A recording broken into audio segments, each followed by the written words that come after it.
சொல்லுங்க.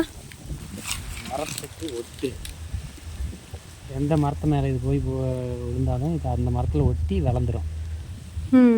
இது வந்து நறுவலி மரம். அதுலேருந்து இந்த இது வந்து விழுந்துருக்குது. காக்கா குருவி இங்கே ஒட்டி இருக்கு பாருங்க. காக்கா குருவி போகும்போது அந்த காக்காவுக்கு காலில் பட்டு போச்சுன்னா அது மாதிரி ஒட்டி தலைஞ்சி மரத்துலேயே ஒட்டி இந்த மரத்துலேருந்து இந்த இலை பாரு நறுவலி மரத்துலேருந்து இது இது மரத்தொட்டு அப்படின்னாங்க. எல்லா மரத்துலையும் எந்த மரத்து மேலே போய் விழுந்தாலும் அந்த மரத்துலேருந்து ஒட்டி அது அப்படியே வளர ஆரம்பிச்சிடும். இது மரத்து மேலே விழுறதுனால இந்த மரத்துக்கு ஏதாவது பாதிப்பு இருக்கா? வளர்றதுனால வளர அந்த மரத்தை வந்து வளர விடாமல் பண்ணிடும்.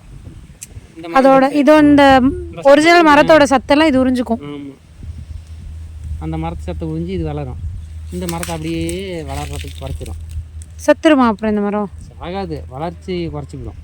இதுவே எல்லாம் பறந்துடும். மரம் பூரா இதே பறந்துடும் அதிகமாக. அவ்வளோதான்.